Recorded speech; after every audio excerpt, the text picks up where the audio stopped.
we're going to talk about 5 characteristics of empowered stepmothers. So in my work as a therapist, a child and adolescent therapist, and as a parent coach, I work with a lot of stepmoms. I work with a lot of families who are going through separation and divorce, and I work with a lot of families who are in the process of becoming a blended family. And I've learned that, and I've learned this also through some personal experience because I'm a stepmother, that being a stepmom is one of the hardest roles there are in a family. It's just a very challenging role. Before we get started, I do want to briefly introduce myself. Once again, my name is Dr. Terry Egan. I own a business here in Charlotte, a solo private practice called Charlotte Parent Coaching, and I also own a coaching business called Dr. Terry Egan LLC. And I like to provide a variety of resources for families, and so I do it in the form of writing books, public speaking, the podcast, and also some online webinars, in addition to the work I do as a therapist. So let's get started. So I just want to acknowledge, first of all, that the role of stepmother, which is also called a bonus mom, a step monster, my dad's wife, my ex's new wife, there's a lot of different ways to refer to that role, but it is a factual thing that stepmothering is fundamentally different from stepfathering. The research out there indicates that it's more stressful to be a stepmother than a stepfather. And there's a couple reasons for that. Of course, we know that like popular media, TV shows and movies and things like that, oftentimes vilifies stepmothers as being, unkind, being a monster, breaking up families, things like that. And there's a meme that I see that's all the time that says, Walt Disney makes movies for kids and all stepmothers are evil. And it's kind of true. I mean, there's just a lot of content out there that implies that stepmothers are evil and bad. But to get to some of the nitty-gritty about why stepmothering is so difficult, first of all, so many stepmothers express that it's not what they expected. They expected things to go differently, maybe more smoothly. They expected there to be less resistance or pushback, either from their stepkids or from their stepkid's mother, or even from their spouse, who may have been either co-parenting with the child's mother or children's mother, or maybe doing it on their own for a while. And so now having this person come into their life, and even though this person is welcome, to get used to what it's like to co-parent from the same house can be a really big adjustment for the spouse also. And everybody's coming to that relationship with some emotional baggage, whether it's the stepmom from maybe a prior relationship, or the dad from their marriage or the relationship from their kid's mom. The kids have an impression about what their family life should look like, and just kind of the emotional fallout from their biological parents going through some sort of separation. So everybody kind of comes in hot, or at least sort of escalated.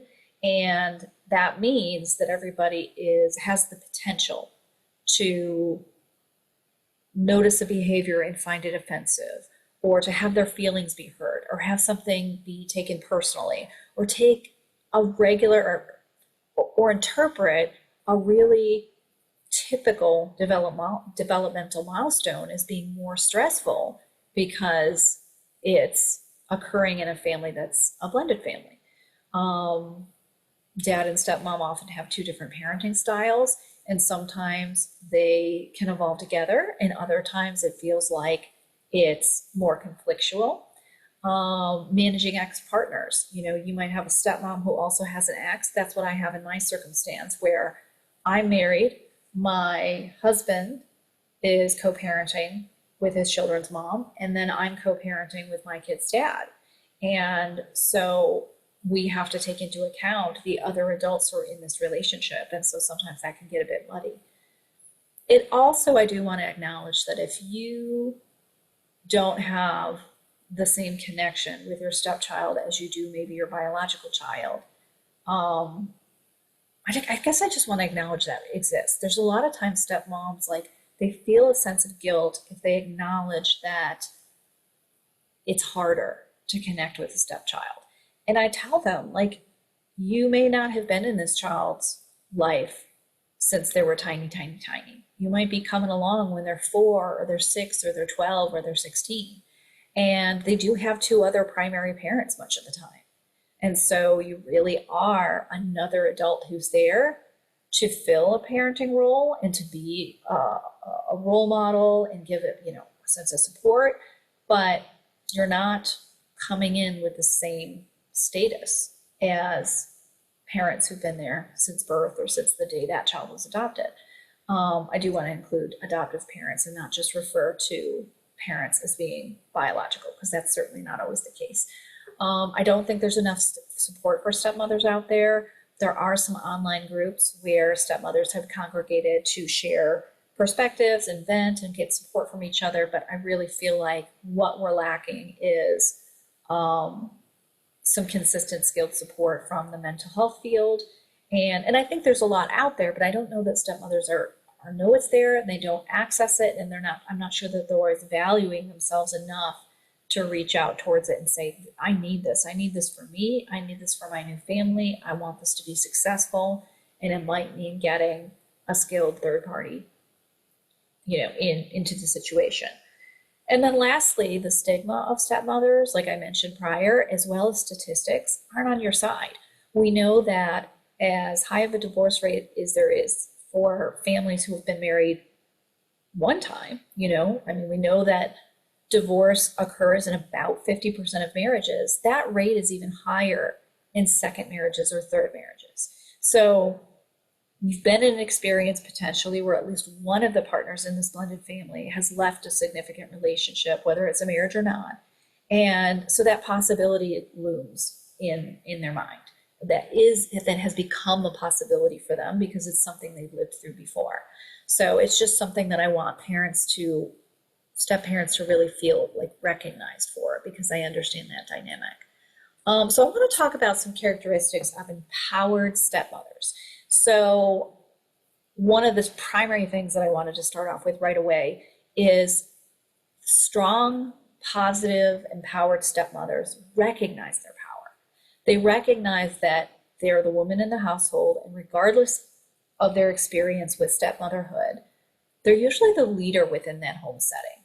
They're usually setting the emotional tone. They're the kinship keeper, which means that they're often the ones who is coordinating like social events or family connections with the extended family. They're more likely to establish the routines. They might be planning vacations or allocating the budget, things like that. And what can happen though is, despite having such a leadership role, is they can end up feeling kind of powerless because they're new to the culture between the spouse and his kids, the spouse and their ex, or the spouse's ex and the kids. And it can be difficult for stepmothers to really recognize that they have this powerful role within their own home. And the goal is to have stepmoms kind of gravitate toward or sort of harness that power based on what they can control, because they can't control everything, and then what they need to let go of because it's outside their control. And so the goal is that this power will be used to create harmony versus causing discord. That's the goal. So first characteristic of stepmothers who feel really empowered is when stepmothers recognize that power. The second thing that I want to note is when stepmothers do have the opportunity to seek support from other stepmothers, they do it in a way that surrounds themselves with positivity and hopefulness. So there are times when I see, and I am a stepmother, so I definitely have reached out to different sources over the 5 or 6 years that I've been involved in my stepchildren's life, is I find that there's healthy support, there's support that fosters hope, there's support that is very problem-solving focused and compassionate towards both yourself as the stepmother as well as the children and the other spouse in the family. But I also see places where there's a lot of negativity, a lot of toxicity. And I put a couple comments here, and I pulled these off of one of my stepmom groups on Facebook.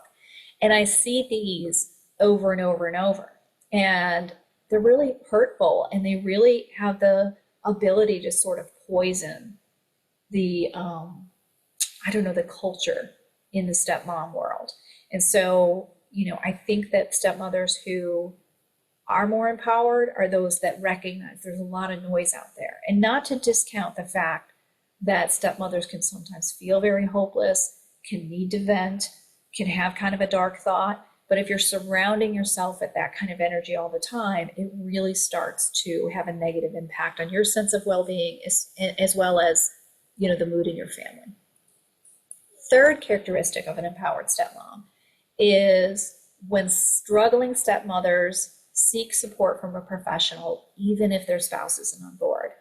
I know when I interact with stepmothers, oftentimes they'll say, I really think I could benefit from some sort of support or counseling, but my spouse isn't on board. And sometimes the spouse just has fatigue. Like maybe they went through this long drawn out, marital counseling process when they were splitting from their spouse. Maybe they've been seeking out mental health support for their children who are struggling during a divorce or separation. Maybe it just feels like too much, or maybe they have this ideal picture in their brain that that blending a family just shouldn't be so hard. And so the idea of going to a therapist means suggesting that this is going poorly. But my response to that is the most empowered stepmothers that I see and that I work with are those who recognize that although their spouse might not be in the same space they are, they can really benefit from getting the support they need as a stepmother. So whether it's a one-on-one relationship with a counselor, whether it's, being part of a stepmothering group, whether it's connecting with, I've seen like even book clubs where a book club is comprised of a bunch of stepmoms. And yeah, they absolutely get support from each other and talk about their circumstances, but they also know they're just in a safe place once a month to read a book that's interesting and, be able to just sort of have some time to themselves. So the goal for an empowered stepmother is to make sure that you are getting the support you need when you need it and not relying on the other people in your family to do it with you, because sometimes that just doesn't work. Sometimes they're just not ready. Characteristic number 4 of an empowered stepmother is when stepmothers foster a sense of inner well-being. Okay, and by that I mean they tend to really recognize what their strengths are and really feel a sense of competence and have confidence. I'm going to say that again, have confidence in their decision making and in their motivation to be part of this family. And they don't get into a mode that's very competitive. There's times when stepmothers who are struggling more, they're competing. They're competing to win the love and respect and affection from their stepchildren. They want to demonstrate that they're a better partner than their spouse's ex was.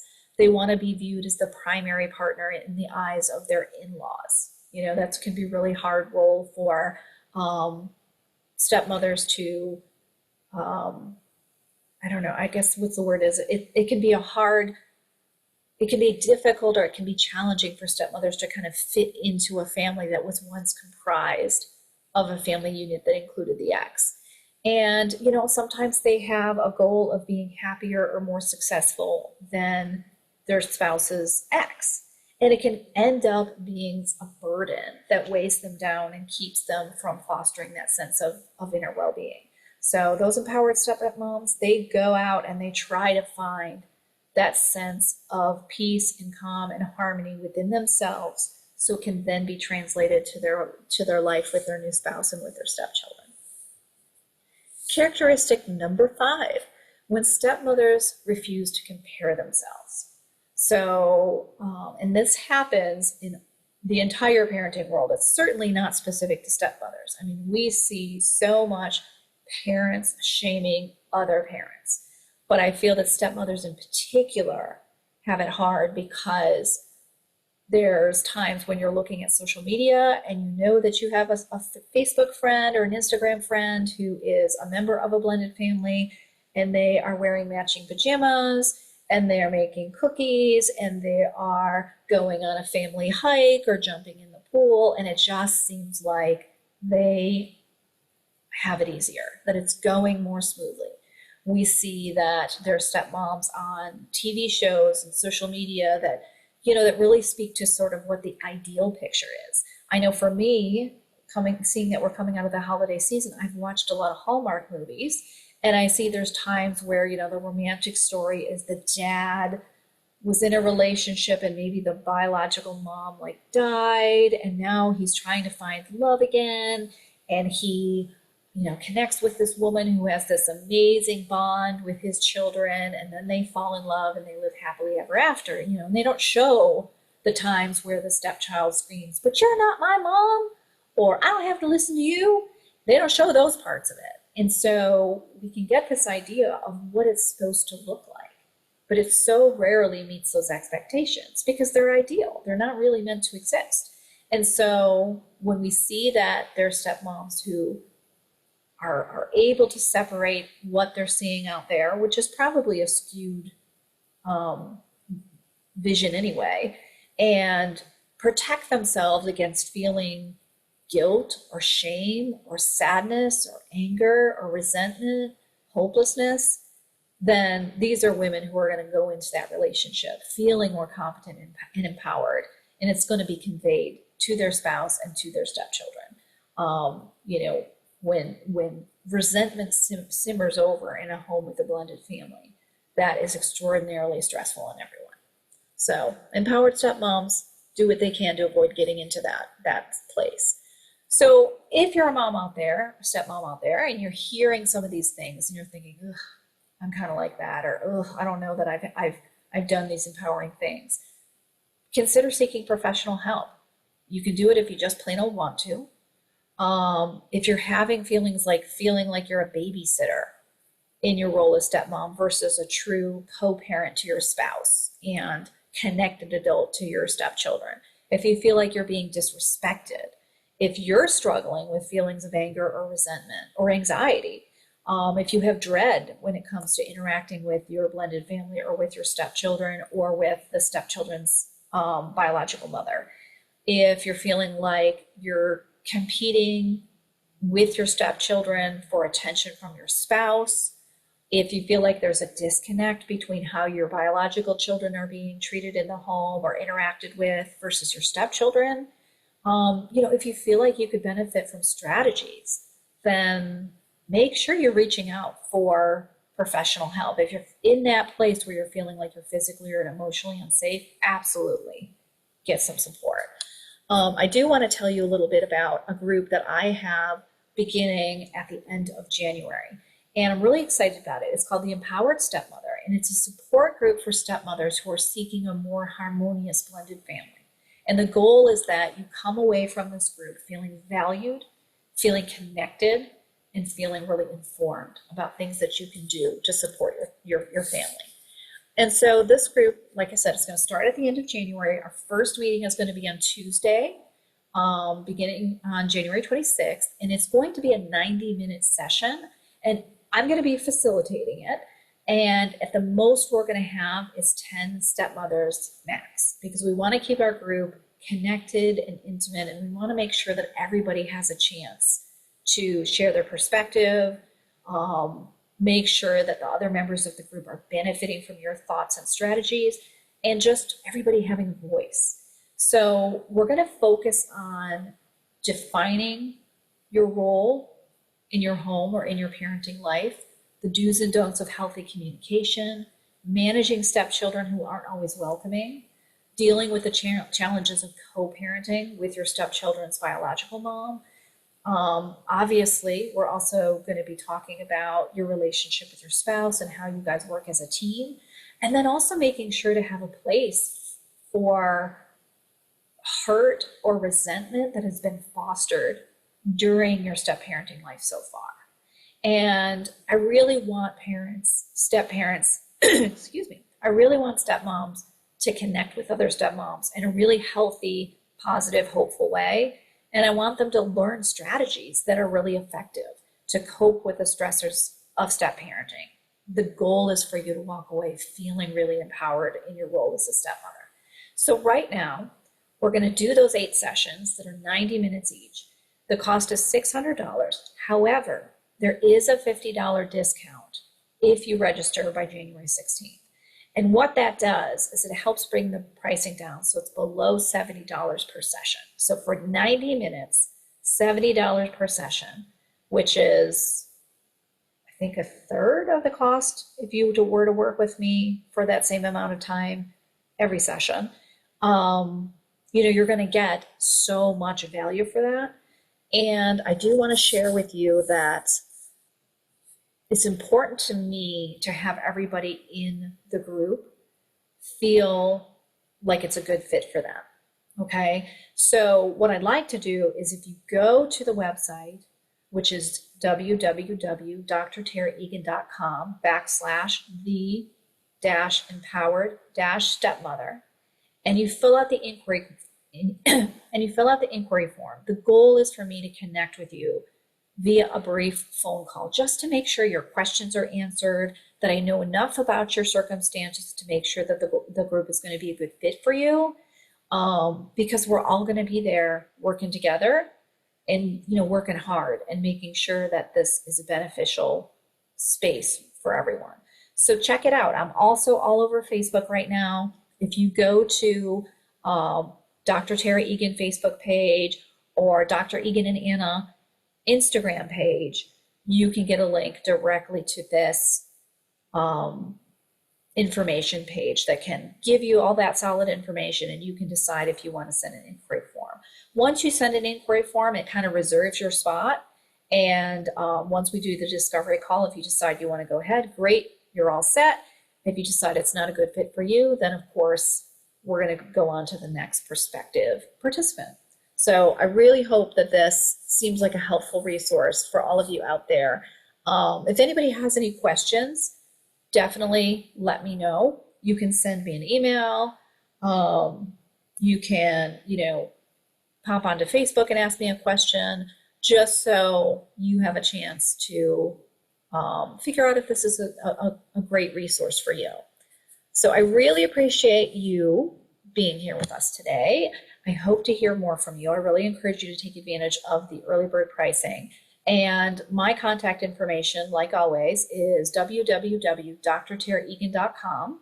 You can reach me at my email, which is drtaraegan@gmail.com. And you can learn more from me every week during the parenting webinars that we have at noon on Mondays, which you can register for via my website, or you can tune in to the One Day You'll Thank Me Parenting podcast. So thanks so much. Have a great day.